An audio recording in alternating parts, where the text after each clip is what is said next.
శాసనమండలి ప్రతిపక్ష హోదా ఉన్నటువంటి బొత్స సత్యనారాయణ గారు హాస్యాస్పదమైనటువంటి వ్యాఖ్యలు చేశారు. చంద్రబాబు నాయుడు గారికి రైతు పక్షాన లేరని చాలా అనుచిత వ్యాఖ్యలు చేశారు. ఈరోజు గత ప్రభుత్వంలో పెట్టిన బకాయిలు తీర్చింది ఎవరండి?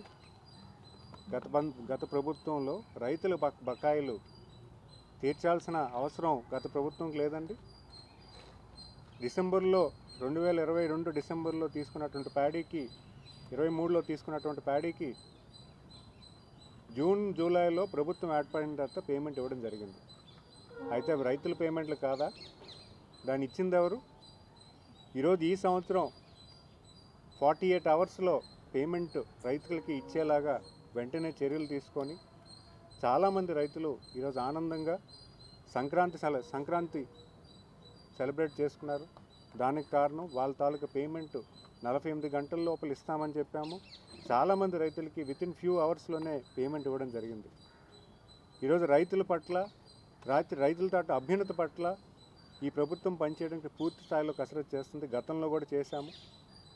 గతంలో కూడా చంద్రబాబు నాయుడు గారు ఎన్నో పథకాలు రైతులకు ఇచ్చారు. ఈరోజు హార్టికల్చర్లో డ్రిప్ ఇరిగేషన్ సిస్టమ్ తీసుకొచ్చారు. అలాగే షేడెడ్ నెట్ కాన్సెప్ట్ తీసుకొచ్చారు. మరి అంతేకాకుండా పొలాల్లో సోలార్ బోర్స్ తీసుకొచ్చిన వ్యవస్థ ఎవరు తీసుకొచ్చారండి? 50,000 రూపాయలు కడితే సోలార్ బోర్స్ తీసుకొచ్చారు. ప్లస్ ఆధునీకరణ, వ్యవసాయం కూడా ఆధునీకరణ చేసే విధానాన్ని కూడా ఈరోజు గౌరవ ముఖ్యమంత్రి వాళ్ళు తీసుకొచ్చారు. రానున్న కాలంలో కూడా మరిన్ని అంశాలపై వ్యవసాయం 30% వృద్ధి రేటు పెంచాలని ఈరోజు ఏదైతే ఉందో 12% నుంచి ఈరోజు ఈ సంవత్సరంలో 16%, 18% తీసుకెళ్ళడం జరిగింది. దాన్ని 30% పెంచే దశగా గౌరవ ముఖ్యమంత్రి వారు ఆలోచిస్తున్నారు. ఈరోజు రైతు పక్షాన్ని నించొని ఈరోజు ఎన్నో కార్యక్రమాలు చేస్తుంటే ఈరోజు ఒక శాసనమండలి ప్రతిపక్ష నేత అయినటువంటి బొత్స సత్యనారాయణ గారు ఇలాంటి వ్యాఖ్యలు చేయడం ఎంతవరకు కరెక్ట్? మిర్చి యార్డ్లో ఏదైతే ఉందో దాన్ని మాట్లాడుతున్నారు, దానిపై సానుకూలంగా స్పందించలేదని. మా గౌరవ ముఖ్యమంత్రి వారు ప్రతి సమస్యను కూడా సాల్వ్ చేసే దశగా కేంద్ర ప్రభుత్వం మాట్లాడారు. అలాగే ఎంపీలకి డైరెక్షన్ ఇచ్చి ఎవరెవరితో మాట్లాడి వాళ్ళకి కావాల్సిన గిట్టుబాటు రేటు వచ్చేలాగా చేశారు. మనం కూడా చూసాము, రేటు కూడా పెరిగింది. మీరు అంతకన్నా ఇంక చేయడానికి ఖచ్చితంగా ఇంకేమైనా ఉంటే మీరు సలహాలు ఇవ్వాలి. కానీ ఈరోజు ఏదో పాత రాజకీయాలు మాట్లాడుకుంటూ పాత విధానం తీసుకొచ్చి ఏదో హేళన చేస్తే మీ మాట ప్రజలు నమ్ముతారనేది మాత్రం తప్పుబాటే. ఈరోజు గౌరవ ముఖ్యమంత్రి వారు చేస్తున్న ప్రతి ప్రయత్నంలో చిత్తశుద్ధి ఉంది. ప్రతి సమస్యను కూడా పరిష్కరించే దిశగా ఆయన పనిచేస్తున్నారు.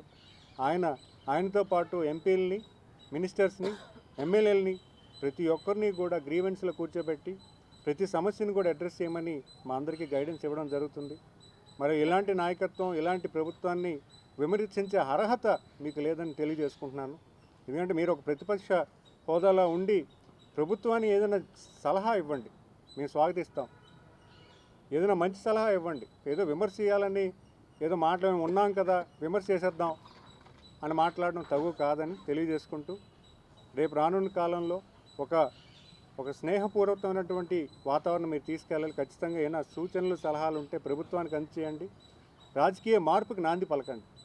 ఎందుకంటే ఈరోజు మన రాష్ట్రం అట్టడుగు స్థాయిలో ఉంది. మనం విడిపోయిన ఆంధ్రప్రదేశ్లో చాలా అభివృద్ధి అయితే ఆగిపోయింది. ఈరోజు యువకులు ఇబ్బంది పడుతున్నారు, రైతులు ఇబ్బంది పడుతున్నారు. ఒక సానుకూల వాతావరణంలో మనం తీసుకెళ్తే ఖచ్చితంగా మన రాష్ట్రాన్ని ప్రగతి బాటకు పట్టుకెళ్ళచ్చు. మనందరం కూడా భవిష్యత్ కాలంలో మంచి భవిష్యత్తు భావితరాలకు ఇవ్వచ్చని తెలియజేసుకుంటున్నారు. ఈరోజు వారు రైతుల పట్ల రైతులకి ఏదో మేము ఉన్నామని చెప్పుకోవడానికి, వాళ్ళ మీద ఏదో ఒక ప్రేమ ఉన్నట్లు నటించడానికి ఒక డ్రామా వేశారు గుంటూరు మిర్చి యార్డ్లో. మనమంతా చూసాం.